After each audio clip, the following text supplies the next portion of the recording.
Evening বন্ধুরা, আশা করি সবাই খুব ভালো আছো, সুস্থ আছো। আমিও খুব ভালো আছি। আজ শনিবারের সন্ধ্যা থেকেই আমি আমার ভিডিওটা শুরু করলাম। সাধারণত সন্ধ্যাবেলাতেই আমি ভিডিও শেষ করে দিই, কিন্তু আজকে সন্ধ্যাবেলা থেকে আমি আমার ভিডিওটা শুরু করলাম। এখন তো বাজে প্রায় 6টা। শরীরটা খারাপ ছিল, ওই জন্য আর সকাল থেকে ভিডিও করতে পারিনি। শরীর খারাপ মানে মনে হচ্ছে আবার নতুন করেই ঠান্ডাটা লেগেছে। মাঝে 2-1 দিন ভালো ছিলাম, তারপর দেখছি আবার সেই মাথাটা যন্ত্রণা, তারপর কেমন জ্বর জ্বর ভাব লাগছে, উঠতে ইচ্ছা করছে না, আর কাশি হচ্ছে। এটাই সব থেকে বেশি। দিনের বেলা তেমন কাশি হচ্ছে না, কিন্তু রাত্রেবেলা কাশি হচ্ছে। ওই জন্য আর সকাল থেকে আমি তোমাদের সামনে আসতে পারিনি। আর এখন একটু চা বসিয়েছি, দাঁড়াও দেখাই তোমাদেরকে। দেখতে পাচ্ছ, এই যে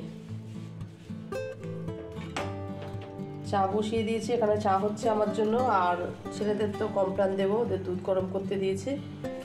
এই ওইদিকে তো চা আর দুধটা বসিয়ে দিয়ে এসেছি, আর রান্নাঘরের জানালা দিয়ে দেখলাম যে বাইরের গেটটা খোলা আছে, তাই দিতে চলে এলাম।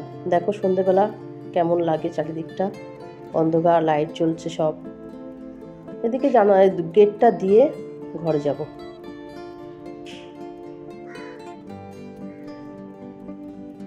চারিদিক অন্ধকার, নিস্তব্ধ হয়ে আছে, কোনো আওয়াজ নেই। তাই গেটটা দিয়ে এবার ঘরে যাব। চলো ঘরে যাই। চাটা খেয়ে নিয়ে তারপরে ওই দেখো রায়ন, দেখেছো, চা খেয়ে নিয়ে রায়নকে পড়াবো, তারপরে উঠে দেখি কি করি। চলো, আজকে বাড়িতে না প্রচুর সবজি এসেছে। সেই কি সবজি চলো তোমাদেরকে দেখাই। এই দেখো, বললাম না প্রচুর সবজি এসেছে।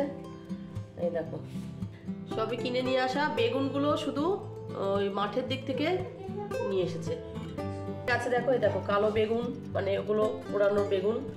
গাজর আছে, এদিকে আছে সাদা বেগুন, আর ফুলকপি, শিম, উচ্ছে, আর হচ্ছে কুমড়ো, আর এদিকে আছে ধনেপাতা। এগুলো সকালেই আনা হয়েছে, কিন্তু আমি যেহেতু সকালে ভিডিও শুরু করিনি তাই তোমাদের দেখাতে পারিনি। দেখো কত সবজি। ওদের তো কমপ্লান খাইয়ে নিয়েছি, এবার আমি একটু চা নিয়ে ঘরে চলে এলাম। ওদের খাওয়া হয়ে গেছে, রায়ান এখানে পড়তেও বসে গেছে। ওকে পড়িয়ে নিয়ে তারপরে রাত্রের ডিনারের ব্যবস্থা করব।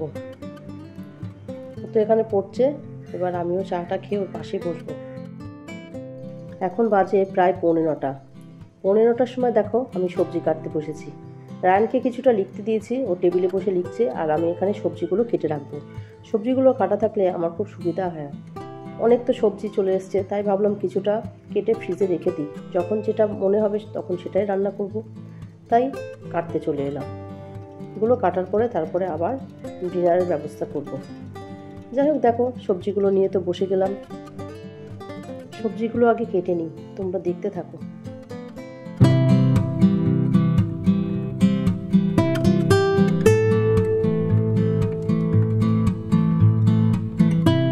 দেখো রায়ানকে তো পড়িয়ে নিয়েছি, এবার একটু লিখতে দিয়েছি। তাই এবার আমি ভাবলাম যে কিছুটা সবজি কেটে রাখি। এগুলো কেটে বক্সে করে রেখে দেবো। কি সবজি কাটলাম সব দেখায়। এ দেখো উচ্ছে, এটা হচ্ছে শিম, আর এখানে আছে গাজর আর কুমড়ো।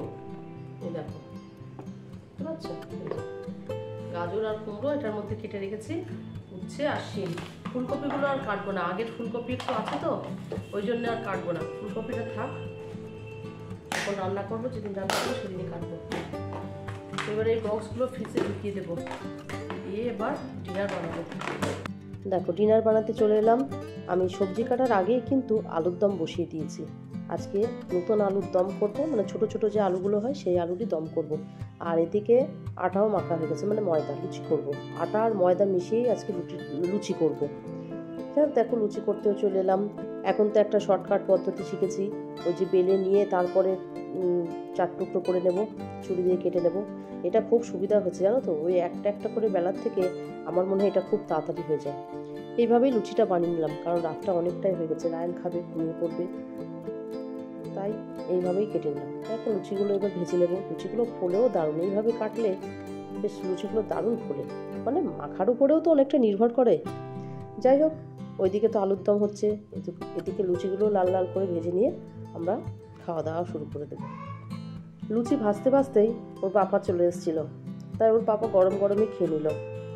খাওয়া হয়ে গেছে ওর। এবার আমি, রিজু আর রায়ান খাবো।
ভিডিওটা এই পর্যন্ত। আমার ভিডিওটা যদি তোমাদের ভালো লেগে থাকে, please like, comment, share and subscribe করো। সবাই খুব ভালো থেকো, সুস্থ থেকো। দেখা হবে অন্য কোনো ভিডিও। Good night.